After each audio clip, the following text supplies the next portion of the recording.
वज़ीर-ए-आज़म नरेंद्र मोदी की अपील पर राम मंदिर में प्राण प्रतिष्ठा तकरीब से पहले तीर्थ मकामात और मंदिरों में आज से 22 जनवरी तक मुल्क गिर सफाई मुहिम का आगाज। बीजेपी सदर जेपी नड्डा दिल्ली के गुरु रविदास मंदिर में करेंगे श्रमदान। वज़ीर ख़ारजा डॉक्टर एस जयशंकर आज से ईरान के 2 रोज़ा दौरे पर। अपने हम मनसब डॉक्टर हुसैन अमीर अब्दुल्लायान के साथ 2 तरफ़ा इलाक़ाई और बैनुल-अक़वामी उमूर पर करेंगे तबादला ख्याल। वज़ीर ख़ारजा आज से ईरान के दौरे पर। शुमाली भारत में शदीद सर्दी का कहर जारी। राजधानी दिल्ली भी घने कोहरे और सर्द तरीन कोहरे की जद में। कम विजिबिलिटी की वजह से ट्रैफिक निज़ाम भी बुरी तरह से मुतासिर। इजराइल गजा तनाज़े के 100 दिन मुकम्मल। इजरायली वज़ीर-ए-आज़म नेतन्याहू ने कहा कि बैनुल-अक़वामी अदालत भी गजा पर फतह तक तनाज़ा नहीं रोक सकेगी। आइंदा बरसों में दिफाई बजट में खातिर ख्वाह इजाफा करने का भी मंसूबा। इजराइल गजा तनाज़े के 100 दिन मुकम्मल। और हिंदुस्तान और अफगानिस्तान के दरमियान आज दूसरा T20 match team India series पर कब्जा करने के इरादे से इंदौर के होलकर स्टेडियम में दाखिल होगी।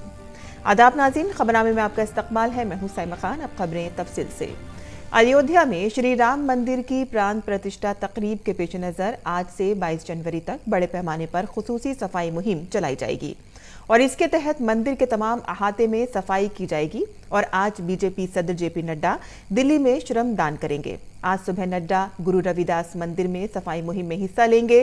पीएम मोदी ने मुल्क भर के लोगों से राम मंदिर में प्राण प्रतिष्ठा की तकरीब के पेश नज़र मकर संक्रांति के दिन से छोटे तीर्थ मकामात पर सफाई की मुहिम चलाने की अपील की है। पीएम ने खुद 2 दिन पहले महाराष्ट्र के नासिक में वाक़े काला राम मंदिर की सफाई की थी। पीएम ने कहा था कि 14 जनवरी से 22 जनवरी तक हर मंदिर में सफाई मुहिम चलाई जाए। राम लल्ला की प्राण प्रतिष्ठा तकरीब 22 जनवरी को होगी।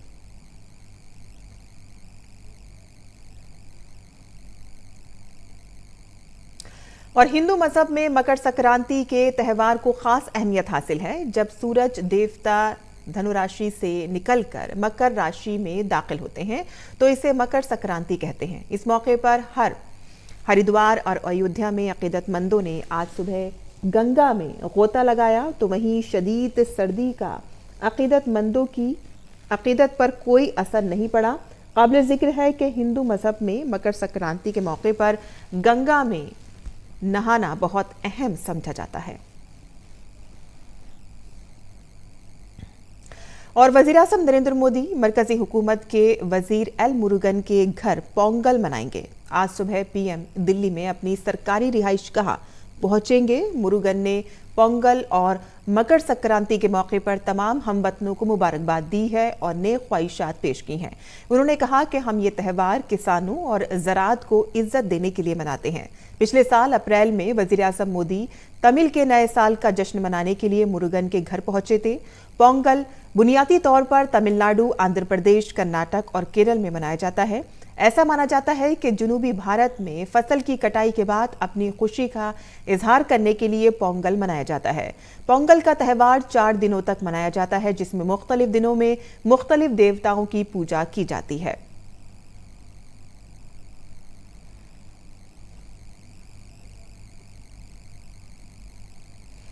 और मरकजी वज़ीर डॉक्टर एल मुरुगन ने पोंगल और मकर संक्रांति के त्यौहार के मौके पर तमाम अहले वतन को मुबारकबाद दी है। उन्होंने कहा कि हम ये त्यौहार किसानों और ज़राअत के एहतराम में मनाते हैं। फेस्टिवल है, ये पोंगल फेस्टिवल है। हम मकर संक्रांति नाम से पूरा देश हम सेलिब्रेट करेंगे। ये सारे देश में हम हमारा किसान के लिए सम्मान देने के लिए, हमारा कृषि के लिए सम्मान देने के लिए ये फेस्टिवल हम बनते।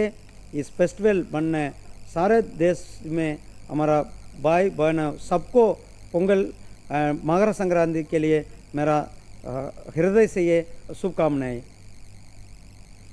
और तमिलनाडु में आज पोंगल का त्यौहार रिवायती जोशो खरोश के साथ मनाया जा रहा है। इस 4 रोज़ा त्यौहार के पहले ही दिन लोग सुबह सवेरे पूजा करते हैं, तो वहीं पोंगल के दिन लोग अपने घरों के बाहर गन्ने से बने शामियानों के नीचे रिवायती मिट्टी के चूल्हे पर रंगीन बर्तनों में दूध, चावल, मूंग की दाल, गुड़ और घी मिलाकर खुश जायका खाना बनाते हैं। और घरों के बाहर रंग बिरंगी रंगोली बनाई जाती है और आम के पत्तों से भी शामियाने को सजाया जाता है।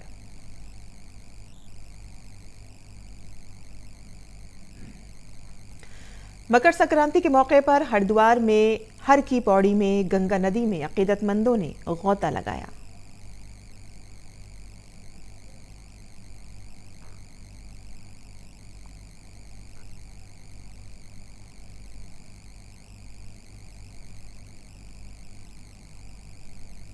आगे बढ़ते हैं, जहां वजीर खारजा डॉक्टर एस जयशंकर आज से ईरान के 2 रोज़ा दौरे पर होंगे। डॉक्टर जयशंकर का दौरा दोनों मुल्कों के दरमियान जारी आला सतही तबादलों का हिस्सा होगा और दौरे के दौरान डॉक्टर जयशंकर ईरान के वजीर खारजा डॉक्टर हुसैन अमीर अब्दुल्लायान से मुलाकात करेंगे और 2 तरफ़ा इलाकाई और बैनुल-अक़वामी उमूर पर तबादला ख्याल करेंगे।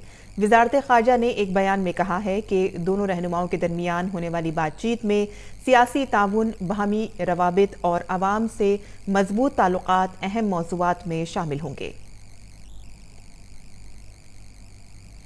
वज़ीर दिफा राजनाथ सिंह आज कानपुर एयरफोर्स स्टेशन पर साबिक फौजियों के दस्ते के साथ 8वें मुसल्लह अफ़वाज के साबिक फौजी दिन की मुल्क गिर तक़रीबात की क़यादत करेंगे। वो कौम के लिए उनकी अजीम कुर्बानी और मुल्क के लिए वफ़ शुदा खिदमात को ख़राज अक़ीदत पेश करने के लिए जंगी यादगार पर गुलाए अक़ीदत नज़र करेंगे। इस साल ये तकरीब मुल्क भर में 10 मकामात पर 3 सर्विसेज के जरिए मनाई जा रही है, जिनमें श्रीनगर, पठानकोट, दिल्ली, कानपुर, अलवर, जोधपुर, गुवाहाटी, मुंबई, सिकंदराबाद और कोची वगैरह शामिल हैं। वज़ीर ममलिकत बराए दिफा अजय भट्ट सिकंदराबाद में मुनक़िद प्रोग्राम की सदारत करेंगे। ये तकरीब नई दिल्ली के मानिक शाह सेंटर में मुनक़िद की जाएगी और इसमें फ़िज़ाइया के सरबराह और बहरिया के सरबराह शिरकत करेंगे। प्रोग्राम के दौरान फ़ौजियों को एजाज़ात से नवाजा जाएगा। काबिल ज़िक्र है कि ये दिन पहली बार 2016 में मनाया गया था।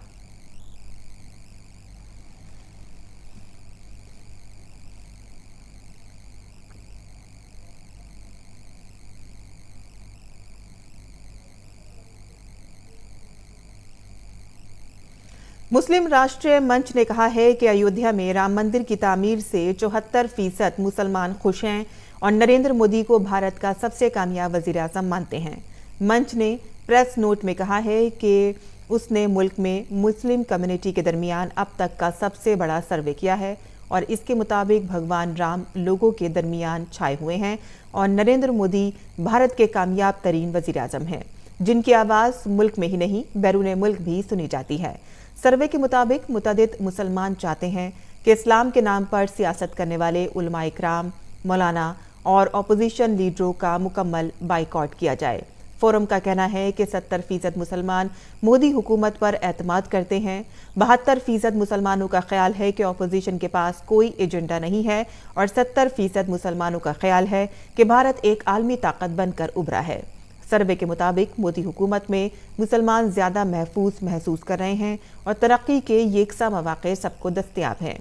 सर्वे में यह भी दावा किया गया है कि वज़ीर आज़म मोदी की वजह से बीजेपी के एतमाद में इजाफा हुआ है। हरिद्वार में जूना अखाड़ा के सीनियर महामंडलेश्वर श्री अर्जुन पुरी जी महाराज ने डीडी न्यूज़ के नुमाइंदे अजय मिश्रा के साथ खास बातचीत में कहा है कि भगवान श्री राम की आमद के साथ ही पूरी कौम की तपस्या कामयाब हो गई है और वज़ीर आज़म नरेंद्र मोदी की क़यादत में भारत पूरी दुनिया में अपना परचम लहराएगा।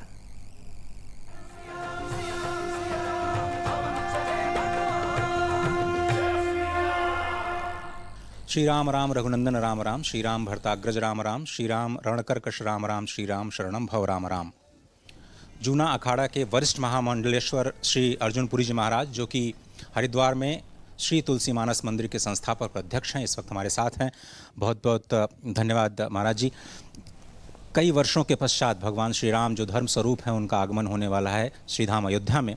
किसकी तपस्या सफल हुई आपके हिसाब से? शिव हरे शिव हरे शिव हरे। श्री रामचंद्राय नमः, श्री रामभद्राय नमः, श्री सीतारामाभ्याम नमः। पूरे भारतवर्ष की राम वन में गए क्यों? इसीलिए क्योंकि कईयों को दर्शन देना था और भगवान ने प्रतिज्ञा किया, निश्चरहीन करऊ मई भुज उठाए पनकीन सकल मुनि के आश्रम जाए जाए सुखदीन। उन सभी प्रतीक्षारत ऋषि महर्षियों को दर्शन दिया, उनकी तपस्या पूरी हुई। माँ शिवरी बैठी थी, सौरी निहारे राम मेरे घर आएंगे।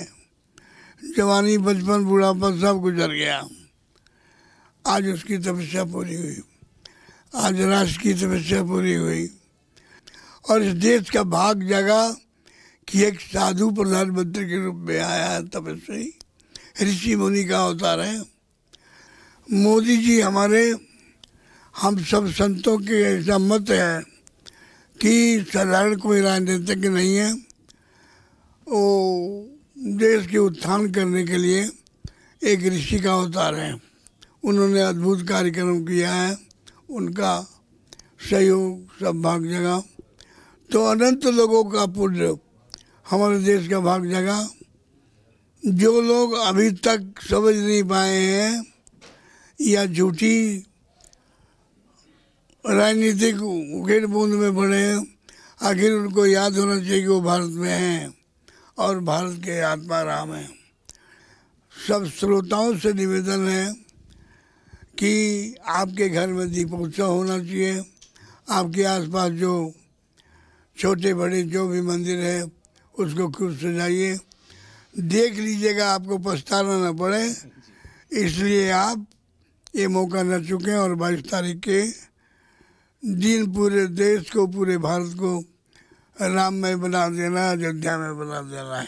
महाराज जी, ऐसा कहा जाता है कि जब भगवान राम आए अयोध्या में तो अमित रूप में आए, अनंत रूपों में लोगों के साथ प्रकट ही काला। जब हर व्यक्ति चाहता था राम जी से मिले, राम जी से मिले, और राम तो एक है, एको ब्रह्मद्वितीयो नास्ति, ऐसा ऋषियों का भी कहता है।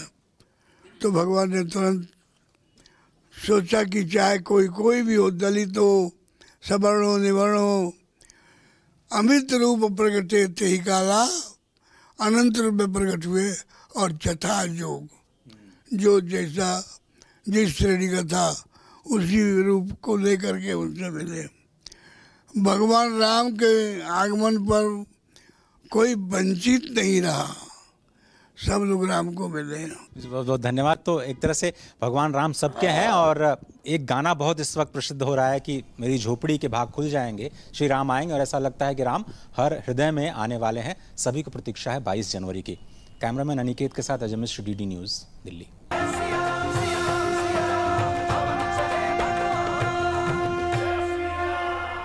और अब बात करते हैं मौसम की, जहां मुल्क की राजधानी दिल्ली समेत पूरा शुमाली भारत इन दिनों शदीद सर्दी की जद में है। आज शुमाली भारत के तमाम शहरों में घना कोहरा छाया हुआ है, तो वहीं विजिबिलिटी में नुमाया कमी आई है। महकमे मौसमियात ने अगले 4 से 5 दिनों तक बास इलाकों में घने से इंतहाई घने कोहरे की पेशगोई की है। दूसरी तरफ महकमे मौसमियात ने शुमाल मगरबी भारत के मैदानी इलाकों में अगले 4 दिनों के लिए सर्द तरीन लहर का अलर्ट जारी किया है। बाज़ इलाकों में अगले 3 रोज के दौरान शदीद सर्दी की लहर का इम्कान है। 3 दिन के बाद सर्दी आहिस्ता आहिस्ता कम होना शुरू हो जाएगी। गाड़ियों की रफ्तार भी ब्रेक लग गया है और इसके अलावा दिल्ली जाने वाली ट्रेनें ताख़ीर से चल रही हैं।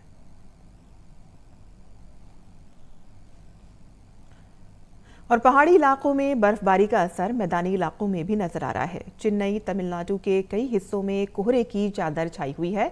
मौसम सरमा के साथ ही कोहरे के बाद 22 लोगों की मुश्किलात में इजाफा हो गया है। मामूलाती जिंदगी दरहम बरहम होकर रह गई है। लोगों को शदीद ठंड का सामना है और साथ ही गाड़ियों की रफ्तार पर भी ब्रेक लग गया है।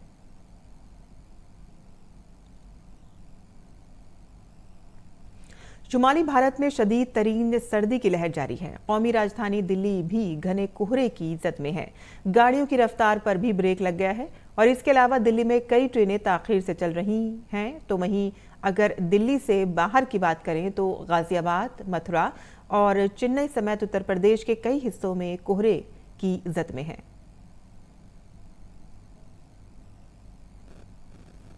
और अब पेश है दिल्ली से शाया उर्दू अखबारात का मुख्तसर जायजा।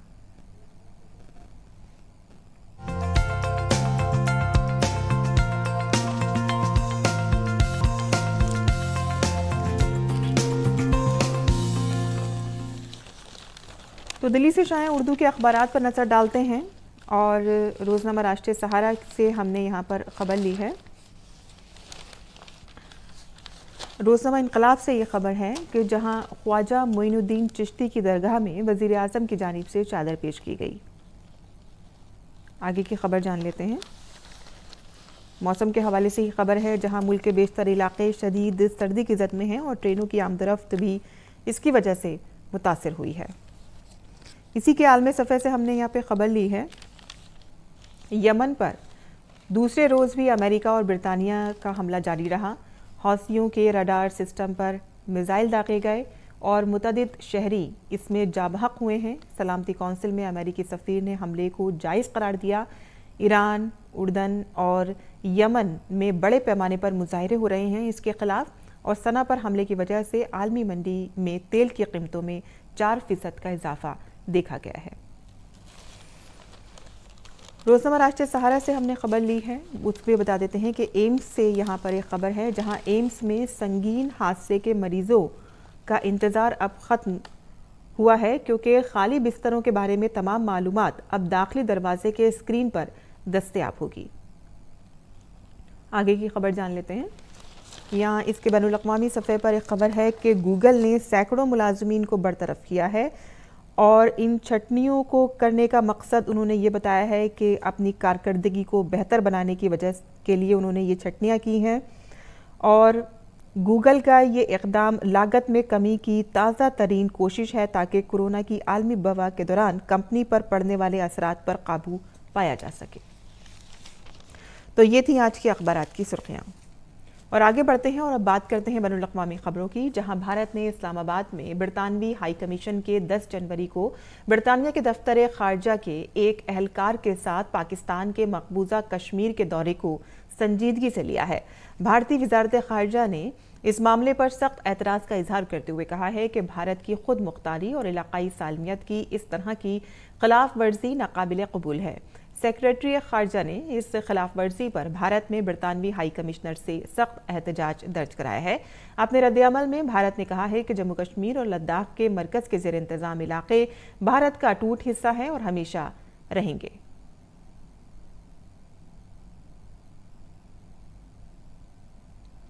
वहीं आज गजा और इजराइल तनाज़े के 100 दिन मुकम्मल हो रहे हैं। उधर इजरायली वज़ीर आज़म नेतन्याहू ने बड़ा बयान दिया है। उन्होंने कहा है कि इजराइल को कोई नहीं रोक सकता और ना ही बैनुल-अक़वामी अदालत इजराइल को रोक सकती है और इजराइल फतह तक गजा में अपनी जंगी मुहिम जारी रखेगा। हफ्ते को सहाफ़ियों से गुफ्तगू के दौरान वज़ीर आज़म नेतन्याहू ने कहा कि हमास के खिलाफ फतह हासिल करने से कोई नहीं रोक सकेगा, और अभी चंद रोज कबल जनूबी अफ्रीका ने इजराइल पर गजा जंग के हवाले से नस्ल कुशी का इल्ज़ाम आयद किया था। उन्होंने इस हवाले से आलमी अदालत में दरख्वास्त दायर की थी। इस दरख्वास्त की समाअत जुमे को हुई थी, जिसके दौरान इजराइल ने जनूबी अफ्रीका के इल्ज़ामात को मुस्तरद करते हुए कहा कि जनूबी अफ्रीका का ये इल्ज़ाम बदनीयती पर मबनी है। और दियो में पहली बार मुनक़िद बीच गेम्स में 28 रियासतों और मरकज़ के ज़ेर इंतज़ाम इलाकों के तकरीबन 1200 खिलाड़ियों ने कौमी सतह से ज़्यादा खेलों के मुकाबलों में अपनी खेल की सलाहियतों का मुज़ाहिरा किया है। और खेलों के साथ साथ ये इवेंट मुल्क के साहिली इलाकों में सयाहत के लिए भी अहमियत का हामिल है। देखते हैं ये रिपोर्ट। खेलों के मैदान में बदलते मंजरनामे का असर अब भारत के खूबसूरत साहिलों पर भी नजर आ रहा है। दरअसल हाल ही में दीव में पहली बार बीच गेम्स का इनेकाद किया गया। दीव के खूबसूरत साहिलों पर मुनक़िद होने वाले बीच गेम्स के पहले एडिशन में 28 रियासतों और मरकज के ज़ेर इंतज़ाम इलाकों के तकरीबन 1200 खिलाड़ियों ने कौमी सतह के मल्टी स्पोर्ट्स इवेंट में अपनी खेल की सलाहियतों का लोहा मनवाया, जहां खिलाड़ियों को beach boxing, beach soccer, tug of war, sea swimming, beach volleyball जैसे बीच गेम्स में हिस्सा लेते हुए देखा गया, तो वहीं बीच कबड्डी और मलखम्ब जैसे भारतीय खेल भी मकबूल रहे। इसमें 28 राज्यों और केंद्र शासित प्रदेशों से आए खिलाड़ियों ने हिस्सेदारी की। करीब 1200 खिलाड़ी आए, 200 के करीब मैच ऑफिशियल्स, 200 के करीब टीम ऑफिशियल्स आए, और इसमें 110 गोल्ड मेडल, 110 सिल्वर मेडल और 141 ब्रॉन्ज मेडल वितरित किए गए। मध्य प्रदेश के खिलाड़ियों ने प्रथम स्थान हासिल किया, सर्वाधिक मेडल हासिल किए। उसके बाद असम का नंबर रहा, उसके बाद तमिलनाडु का नंबर रहा, और जो होस्ट है दमन दीव दादरा नगर हवेली, उसने भी एक छोटा यूटी होते हुए भी 5वां स्थान हासिल किया, जो हम लोगों के लिए गर्व का विषय है। बीच गेम्स के पहले एडिशन में मध्य प्रदेश के खिलाड़ियों ने शानदार कारकर्दगी का मुजाहिरा करते हुए 7 गोल्ड मेडल्स समेत कुल 18 तमगे जीतकर पहली पोजीशन हासिल की। आसाम दूसरे नंबर पर रहा, जबकि तमिलनाडु तीसरे नंबर पर। इन गेम्स में शिरकत के लिए आने वाले खिलाड़ियों में भी काफी जोशो खरोश देखा गया। बीच गेम्स पहली बार ऑर्गेनाइज किया गया था और इसका एक्सपीरियंस काफ़ी अलग था और अच्छा था। हमने बहुत सारी चीज़ें देखी, सीखी और नया एक्सपीरियंस लिया। इस गेम में हमको काफ़ी सम्मान मिला, काफ़ी हमको अप्रिसिएशन मिला, उसके लिए हम बहुत आभारी है। भारत में पहली बार बीच गेम्स का इनेकाद वज़ीर-ए-आज़म नरेंद्र मोदी के विजन का नतीजा है, जिसके तहत भारतीय नौजवानों को खेलों से जोड़ने और भारतीय साहिलों को मकबूल बनाने की हर मुमकिन कोशिश की जा रही है, जिसकी पहचान दीव में मुनक़िद बीच गेम्स के पहले एडिशन में नजर आई। Bureau report, DD news Urdu खबरें। वहीं भारत और अफगानिस्तान के दरमियान 3 T20 मैचों की सीरीज का दूसरा मैच आज इंदौर के होलकर स्टेडियम में खेला जाएगा। पहला मैच जीतने वाली भारतीय टीम सीरीज जीतने के इरादे से मैदान में उतरेगी। दूसरी जानिब अफगानिस्तान का मकसद भारत के खिलाफ पहली जीत हासिल करके सीरीज को बराबर करना होगा। और सात्विक साईराज, रिंकी रेड्डी और चिराग शेट्टी की जोड़ी ने मलेशिया ओपन बैडमिंटन टूर्नामेंट के फाइनल में जगह बना ली है। टूर्नामेंट के सेमीफाइनल में भारतीय जोड़ी ने कोरिया के कांग मैन हॉक और सियो सिंह जे की जोड़ी को 21-18, 22-20 के फर्क से शिकस्त देकर फाइनल में जगह बना ली है। और अब पेश है मौसम का हाल।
और नाज़रीन, अहम सुर्खियों पर एक बार फिर से नजर डालते हैं। वज़ीर-ए-आज़म नरेंद्र मोदी की अपील पर राम मंदिर में प्राण प्रतिष्ठा तकरीब से पहले तीर्थ मकामात और मंदिरों में आज से 22 जनवरी तक मुल्क गिर सफाई मुहिम का आगाज। बीजेपी सदर जेपी नड्डा दिल्ली के गुरु रविदास मंदिर में करेंगे श्रमदान।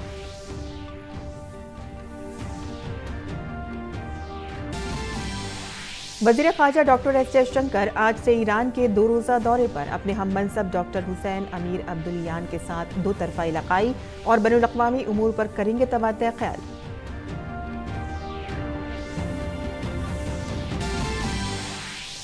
लोग मना रहे हैं आज से पोंगल, मकर संक्रांति, बिहू और लोहड़ी के त्यौहार। पीएम मोदी आज दिल्ली में मरकजी वज़ीर एल मुरुगन के घर पर मनाएंगे पोंगल।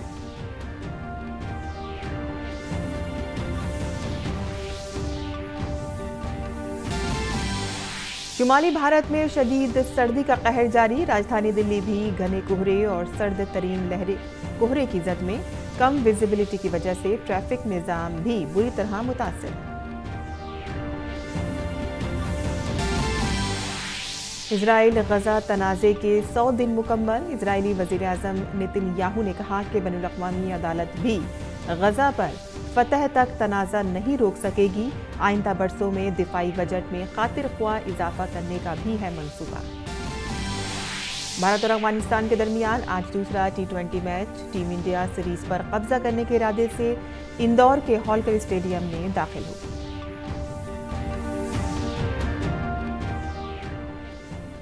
और इसी के साथ ही खबरनामा खत्म पजीर होता है। हमारी पूरी टीम को दें इजाजत। आदाब।